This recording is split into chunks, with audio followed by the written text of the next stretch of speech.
والصلاة والسلام علی رسولہ الکریم اللہم صلی علی محمد وعلی آل محمد کما صلیت علی ابراہیم وعلی آل ابراہیم انک حمید مجید۔ میرے محترم بھائیوں، آج سپریم کورٹ میں اس کیس کی سماعت ہوئی جس میں گورنمنٹ آف پنجاب اور بنام مبارک احمد ثانی کے نام سے ایک قادیانی کا کیس چل رہا ہے۔ اس میں سپریم کورٹ نے ایک فیصلہ دیا تھا۔ اس فیصلے پر ہمیں پوری قوم کو شدید تحفظات تھے۔ اس میں ریویو کے لیے پنجاب حکومت نے دوبارہ اپیل کی تھی۔ جماعت اسلامی نے بھی اس میں فریق بننے کا فیصلہ کیا تھا۔ ہمارے وکیل جناب شوکت عزیز صدیقی صاحب تھے۔ آج انہوں نے اپنے دلائل پیش کیے۔ سپریم کورٹ نے ہمیں فریق کے طور پر سنا، اور آج میں پوری قوم کو یہ اطمینان دلا رہا ہوں کہ انشاءاللہ تعالی ہم قانونی اور عدالتی جنگ ضرور جیتیں گے۔ اس کیس میں رہائی یا گرفتاری اصل ایشو نہیں ہے۔ اصل ہمارا موقف قرآن کریم کے آیاتوں کا وہ حوالہ ہے جس کو بنیاد بنا کر ایک بہت بڑے فتنے کا دروازہ کھل سکتا ہے۔ آج سپریم کورٹ نے یہ تسلیم کیا۔ چیف جسٹس کے ہر لفظ سے یہ بات معلوم ہو رہی تھی کہ وہ اپنی اس فیصلے پر نظر ثانی کرنا چاہتے ہیں، اور وہ اس نظر ثانی کے اس پوری عمل میں ہمارے وکلاء کو بھی سننا چاہتے ہیں، اور پاکستان میں موجود اور بہت سارے دینی اداروں اور ان کے رہنماؤں کو بھی سننا چاہتے ہیں۔ ہم دلیل کے قائل ہیں، جذبات کی بجائے قانون کی بات کرتے ہیں۔ قادیانیت کے خلاف پاکستانی قوم نے ایک طویل جدوجہد کی ہے۔ اس فتنے کے خلاف ہمارے لوگوں نے بڑی قربانیاں دی ہیں۔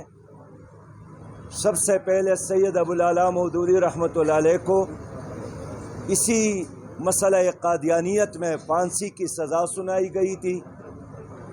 بہت سارے لوگوں نے قید اور بند کی صعوبتیں برداشت کی ہے، اور اس پوری جدوجہد کے بعد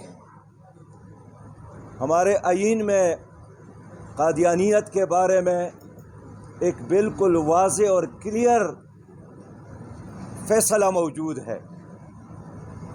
تو آج ہم اس لیے سپریم کورٹ آئے تھے کہ ہمارے چیف جسٹس کے کسی لفظ سے ابہام پیدا نہ ہو، کسی فیصلے سے ان کے لیے دوبارہ راستے کھلنے کا امکان پیدا نہ ہو۔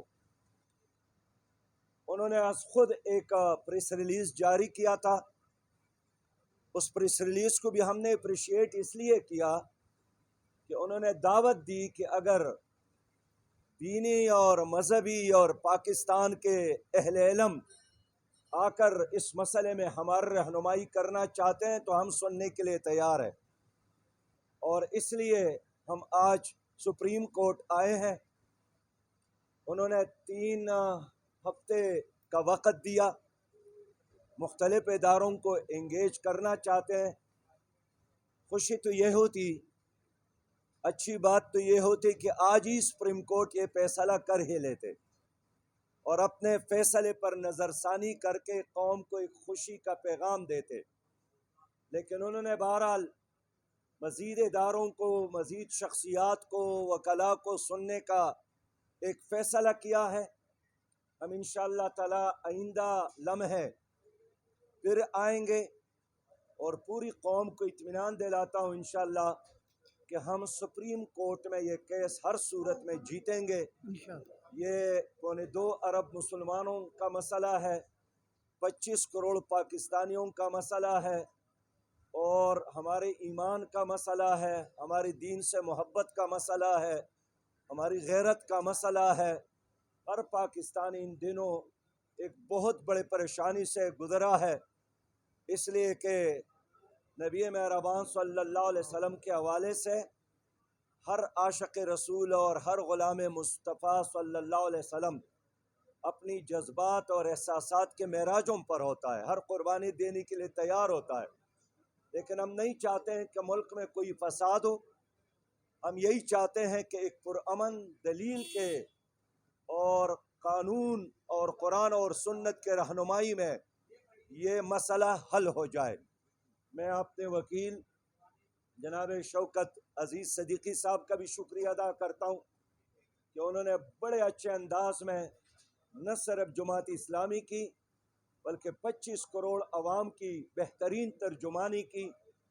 اگرچہ ہمیں یقین ہے انشاءاللہ کہ یہ کیس بہت لمبا نہیں چلے گا، اور آئندہ تاریخ میں یہ فیصلہ ہر صورت میں قوم اور امت کے جذبات اور احساسات کے مطابق حل ہوگا۔ جناب چیف جسٹس صاحب سے بھی ہماری یہی توقع ہے کہ 25 کروڑ عوام کو آزمائش میں نہ ڈالیں، 25 کروڑ عوام کی بات کو سنیں، اور ان سے یہی توقع ہے، ان کی نیت پر شک نہیں ہے، لیکن ان کی الفاظ اور فیصلے سے جو ابہام پیدا ہوا ہے، ہم یہی چاہتے ہیں کہ اپنے اس ابہام کو دور کرنے کے لیے خود ہی آگے بڑھے اور قوم کو اس ہیجانی کیفیت سے نکالنے میں اپنا کلیدی کردار ادا کرے۔ صدیقی صاحب، یہ بتائیے گا کیا پیراگراف 9 کو ہی آپ چیلنج کریں گے یا پورا فیصلہ چیلنج کیا جائے گا؟ نہیں، ہم نے تو بنیادی طور پر پیراگراف 6 سے 10 تک ان تمام پیراگرافس کو چیلنج کیا ہے، اور ہم یہ سمجھتے ہیں کہ وہ بالکل ود ریفرنس ٹو کانٹیکسٹ نہیں تھی چیزیں، اور وہ اور پھر جو اس میں قرآن کی آیات جس کا حوالہ دیا گیا ہے وہ اس کا اس ساری سچویشن میں کوئی تعلق نہیں بنتا، تو ہم نے اس سارے آسپیکٹ کو چیلنج کیا۔ صدیقی صاحب، یہ بتائیے گا کہ اگر یہ ثابت ہو جاتا ہے کہ چیف جسٹس قاضی فائز عیسیٰ نے جو فیصلہ دیا اس میں غلطیاں اور ابہام تھا، تو اس کے بعد جو ہے کیا کوئی سزا ایسی بھی بنتی ہے کہ جج نے اگر ایسا فیصلہ کیوں دیا؟ نہیں دیکھیں، یہ ریویو جو ہے یہ آئینی ایک ریمیڈی ہے، اور آئین میں یہ رکھی اس لیے گئی ہے کہ اگر پراپر اسسٹنس نہ ہوئی ہو جج صاحبان کی، یا ان کو کوئی چیز سمجھنے میں غلطی ہو گئی ہو اور اس کے نتیجے میں اگر کوئی آرڈر دے دیا گیا ہو تو وہ اس کو کی تصحیح کر سکتے ہیں۔ اس میں سزا وغیرہ والا کوئی بات نہیں ہوتی، ریویو اور بھی یہ علمی معاملہ ہے۔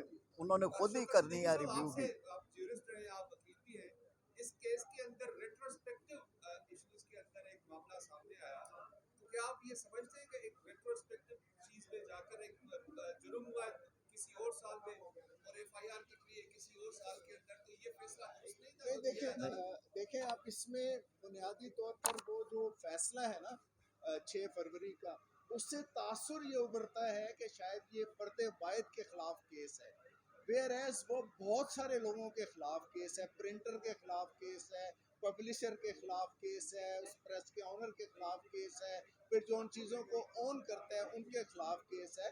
ان پہ تو 211 کا جو قانون ہے دفعہ 7 اس کا اطلاق تو ہوتا ہے، اور ہم یہی کورٹ کی معاملت کرنا چاہ رہے ہیں کہ درخواست ضمانت کسی کی ہونا یا نہ ہونا وہ ایشو نہیں ہے، لیکن جو ریزننگ دی گئی ہے کسی کو بیل گرانٹ کرنے کی، وہ ایسی ہے جس طرح کو کسی بھی کوئی اس کو استعمال کر کے کوئی سپریم کورٹ کا فیصلہ جو ہے تمام لوور کورٹس ہائی کورٹس کے اوپر بائنڈنگ ہے، اب اس کو بنیاد بنا کر ہر کوئی اپنے لیے یہ ریلیف حاصل کرنے میں کامیاب ہوگا، یہ ہے بنیادی طور پر۔